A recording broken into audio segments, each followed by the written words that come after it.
이런 마케팅 방식은 소규모 공부방에서만 할 수 있는 마케팅이라고 생각을 합니다. 이런 마케팅을 좀 많이 시도하시는 거를 저는 권장을 드려요.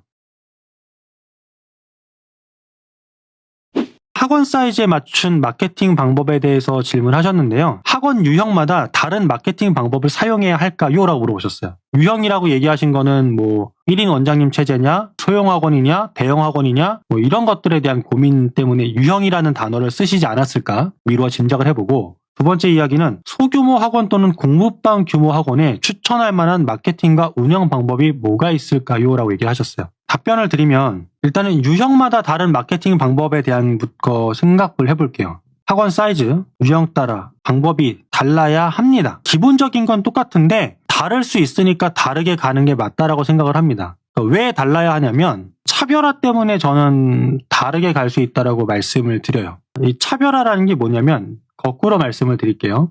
학원이 대형일 때 엄마들이 가지는 선입견은 뭘까요? 반대로 소형 학원일 때 엄마들이 갖는 선입견은 뭘까요? 대형 학원일 때 엄마들이 가지는 선입견은 대다수는 우리 아이가 여러 명 중에 한 명이 되지 않을까, 우리 애가 무시당하지 않을까, 약간 이런 심리들이 기본적으로 있으시죠. 왜냐하면 이런 고민들을 하시기 때문에 대형 학원에 왔을 때 제가 상담할 때는 항상 이거를 잠재우기 위해서 상담을 많이 하거든요. 대형이지만 우리가 아이 파악을 잘한다라는 걸 보여드리려고 노력을 하죠. 소형 학원일 때 엄마들이 가지는 선입견은 보통 무슨 얘기를 하실까요? 반대로 시스템이나 체계성에 대한 것들에 대한 고민이나 걱정을 많이 하시죠. 그러면 반대로 소형 학원은 무엇을 보여줘야 됩니까? 대형 학원 같은 체계성이 있다, 대형 학원 같은 시스템 완비가 잘 됐다, 학습 시스템이 탄탄하다, 이런 것들을 보여줄 수 있을 때 좀 차별화가 되지 않겠습니까? 그래서 학원 사이즈와 유형에 따라 방법이 달라져야 하냐고 물어보신다면 당연히 맞는 얘기고요. 그게 왜 달라야 하냐고 물어본다면 서로 할 수 있는 게 다르고 서로 해야 되는 말이 다르기 때문에 다르게 가시는 게 맞다고 말씀드립니다.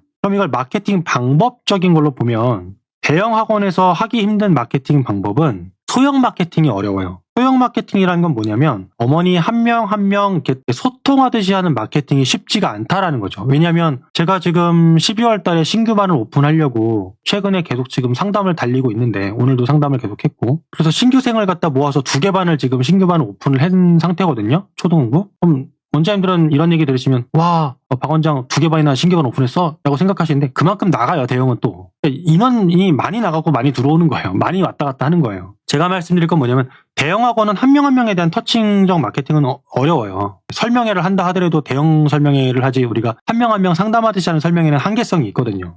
그렇다면 소형 학원이 할 수 있는 마케팅은 뭐냐면 아이 한 명 한 명을 갖다가 VIP처럼 맞아주는 약간 이런 형태의 마케팅은 소형 학원만 할 수 있어요. 1대1 상담이라든가 1대1 간담회라든가 1대1 설명이라든가 약간 이런 식의 개인화 마케팅은 소형 학원만 할 수 있어요. 왜? 테스트 보러 오는 인원을 생각해 보시면 대형 학원은 대형 학원이니까 인원이 많이 들어오고 많이 나간다고 말씀을 드렸죠. 그만큼 테스트 보러 오는 인원도 많은 거예요. 그 학생 한 명 한 명을 어떻게 다 개별화해서 이야기를 할까요? 제가 굉장히 노력하고 상담을 하려고 노력하지만 쉽지 않은 일입니다. 대형 학원에서. 그럼 반대로 그런 1대1 터칭, IA와 학부모와의 이제 굉장히 소통을 잘하는 그런 마케팅은 소형 학원에서 할 수 있는 유일한 방법이세요. 소형 학원의 최대 장점이 뭐죠? 아이를 정말 잘 파악할 것 같다라는 부분이죠. 그런 부분들을 자꾸 어필하시고 강점을 살리시는 걸 가셔야 돼요. 그것 이외에 똑같은 공부방, 똑같은 소규모 학원이지만 그 중에서도 옆에 공부방과 우리가 다른 점, 옆에 소규모 학원과 우리가 다른 점을 보여주기 위해서는 원장님만이 가지고 있는 무엇인가도 마케팅에 역시 투여를 하셔야 되는 건 맞습니다. 그래서 이러한 선입견이 있기 때문에 소규모 또는 공부방 많이 할 수 있는 마케팅을 하셨으면 좋겠고, 이때 중요한 건 뭐냐면 아이 한 명 한 명을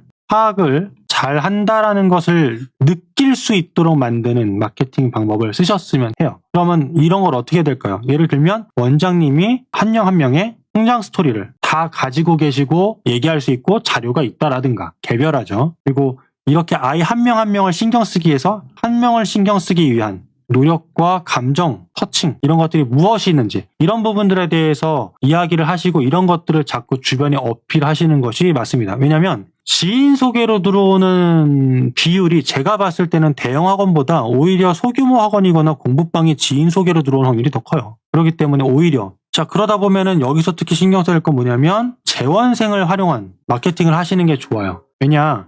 대형 학원은 재원생 마케팅을 한다 하더라도 저희가 해봤자 기껏해야 뭐 친구 데리고 오면 뭐 친구 소개 이벤트 이 정도예요. 더 이상 뭔가 하기는 어려워요. 왜? 재원생도 여러 명인데 그 아이들 어떻게 다 하겠어요. 근데 소규모 공부방 같은 경우는 재원생 한 명 한 명이랑 이제 이야기가 주고받고 하는 게 있으니까 재원생 한 명 한 명과 이야기해서 그 아이를 통해서 다른 아이를 알아가고 이런 마케팅 방식은 소규모 공부방에서만 할 수 있는 마케팅이라고 생각을 합니다. 이런 마케팅을 좀 많이 시도하시는 거를 저는 권장을 드려요. 조금 더 디테일하게 말씀드렸으면 좋겠지만 그 다음에 디테일한 부분은 결국 이분의 지역이 어디고 몇 학년을 가르치시고 무슨 과목을 가르치시며 어떤 역사를 가지고 계시고 이런 것들을 알아야지 뭐 작전을 짜는 거기 때문에 제가 뭐 어떻게 더 이상 알려드리기가 어렵습니다. 뭐 제가 아는 게 없으니까. 그래서 제가 말씀드리죠. 질문 항상 좀 자세하게 해주실수록 좋습니다.